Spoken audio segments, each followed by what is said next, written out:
एक ऑफिस में एक बार मीटिंग चल रही थी और मीटिंग का विषय था कि इंटरव्यू हो रहे थे और कुछ कैंडिडेट्स को सिलेक्ट करना था। अब इंटरव्यू पैनल बहुत इंटेलिजेंट पैनल था, काफ़ी अपने ज़माने के दिग्गज लोग वहाँ पर थे और वो जिनका इंटरव्यू ले रहे थे वो लोग भी अपने ज़माने के दिग्गज लोग थे। यानी जिनका इंटरव्यू हो रहा था उन्होंने भी बहुत बड़े बड़े काम कर रखे थे, इंडस्ट्री में उनका बहुत नाम था। वो जिस कंपनी में भी जाते उस कंपनी की ग्रोथ 200%, 400%, 600% इस तरह की ग्रोथ होती थी। और जो इंटरव्यू पैनल था वो भी अपनी कंपनी का एक बहुत बहुत ही हम कहेंगे कि इंटेलिजेंट पैनल था। अब उस पैनल के सामने सवाल खड़ा हुआ कि आखिर इन लोगों से क्या क्वेश्चन पूछें, क्योंकि ये सारे के सारे धुरंधर हैं। जो भी जिस कंपनी में गया उस कंपनी की ग्रोथ 800%, 1000% हो गई, लाखों करोड़ों डॉलर की कंपनीज हो गई। तो आखिर इनसे सवाल क्या पूछें, कैसे इवेल्युएट करें कि इनमें से बेस्ट कौन सा है। तो वहां पर एक भारतीय जो कि उसी पैनल का हिस्सा थे, उन्होंने एक ही सवाल चारों कैंडिडेट से अलग अलग पूछा। उन्होंने पूछा कि आप ये बताइए कि आपकी जिंदगी का सबसे डाउनफॉल वाला वक्त कौन सा था।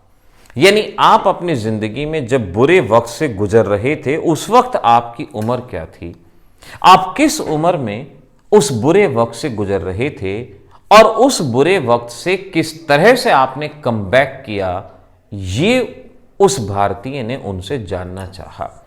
क्योंकि अब दोस्तों आप समझ सकते हो कि अगर छोटी उम्र में किसी ने डाउनफॉल को फेस किया और फिर एक कमबैक किया और कमबैक करके अपनी कंपनी को 800 करोड़, 800%, 1000% इतनी ग्रोथ दिलवा दी, तो उससे ज्यादा काबिल कैंडिडेट कोई नहीं हो सकता।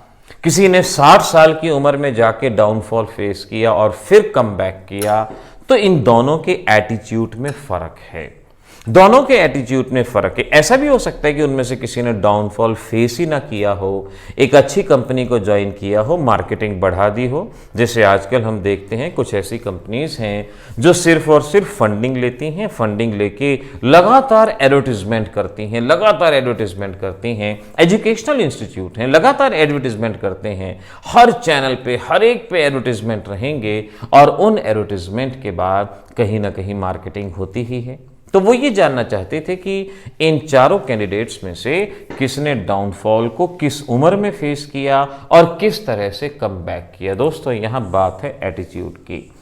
दशरथ मांझी का एग्जाम्पल याद है ना, मांझी द माउंटेन मैन, जिसने ये देखा कि उससे गांव से जाने का रास्ता नहीं है और बहुत मुश्किलें उसको फेस करनी पड़ी। जब बीमार इंसान को हॉस्पिटल लेके जाना था वो लेके नहीं जा पाया क्योंकि रास्ता इतना बड़ा था। उसने अकेले ने पहाड़ को काट के वहां पे रोड बना दी और पहाड़ को काट के रोड बना के उसने अपनी ही मुश्किल नहीं सभी की मुश्किलों को उसने दूर किया। यानी आपके अंदर डिटर्मिनेशन, एप्टीट्यूड, डिटर्मिनेशन, दो चीजें जो सक्सेस को डिटरमाइन करती हैं। तीसरी चीज आपकी हिम्मत, आपकी हिम्मत।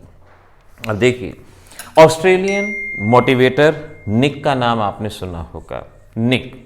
निक एक वो इंसान जिनके जन्म से ही ना हाथ है ना पैर है, ना हाथ है ना पैर हैं, जन्म से।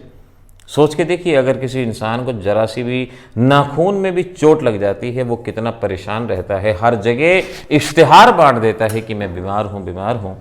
लेकिन निक जिनके ना हाथ है ना पैर हैं, उसके बावजूद ऐसा कौन सा कार्य है जो वो नहीं कर सकते। ये सब कुछ इन बातों पे डिपेंड करता है। आप स्टूडेंट हैं, आप पढ़ते हैं, पढ़ाई करते हैं, लेकिन हमेशा इसी बात पे रोते रहते हैं कि भाई मुझसे नहीं होगा, मुझसे पढ़ाई नहीं होती। बेटा हो ही नहीं सकती, पढ़ाई कभी भी अपने आप नहीं होती, ये करनी पड़ती है।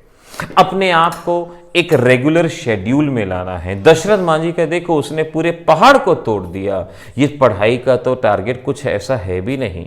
नीट का पेपर है, जेई का पेपर है, ये इतने बड़े पेपर नहीं है। वो अकेला इंसान दशरथ मांझी पूरे पहाड़ को तोड़ सकता है। नीट और जेई आपके लिए मुश्किल नहीं है। आपका एटीट्यूड होना चाहिए कि भाई मुझे डॉक्टर बनना है, इंजीनियर बनना है। आपकी डिटर्मिनेशन होनी चाहिए और उसी डिटर्मिनेशन और एटीट्यूड से आपका कार्य होना चाहिए, आपकी तैयारी होनी चाहिए। अगर इन सब बातों को हर रोज याद रखोगे तो ऐसा हो ही नहीं सकता कि आपको आपका टारगेट ना मिले। आपका टारगेट जरूर मिलेगा। पास्ट में बहुत सारे एग्जाम्पल हैं। इस साल भी मेडिकल का पेपर हुआ। एक बच्चे ने 8वीं 9वीं बार के अटेम्प्ट में जाके उसने अपने एग्जाम को क्लियर किया। उसका फादर जो रिक्शा चलाता है, उसका फादर, उसके बेटे ने अपनी पूरी फैमिली को संभाल लिया। अब उसकी फैमिली में वो बच्चा एक डॉक्टर होगा और डॉक्टर होने के साथ साथ वो अपने परिवार को भी आगे बढ़ा पाएगा, खुद भी आगे बढ़ेगा। डिटर्मिनेशन थी उसके अंदर, डिटर्मिनेशन थी। डिटर्मिनेशन की वजह से ही वो अपना नाम रोशन कर पाएगा। तो बच्चों, साल के इस वक्त पे आप अपने एटीट्यूड को, अपनी डिटर्मिनेशन को और कार्य करने की प्रणाली को थोड़ा सा गौर करें। रोज 10 मिनट इस बात पे बैठ के सोच लें कि जो कार्य कर रहे हैं क्या वो सफिशिएंट है या उसमें कुछ और कार्य करना है। अगर आप इस बात को सोच लेंगे तो डेफिनेटली आप सक्सेसफुल रहेंगे। आज के लिए इतना ही। अगले लेक्चर के अंदर कुछ और इस तरह की मोटिवेशनल बातें आपसे करेंगे।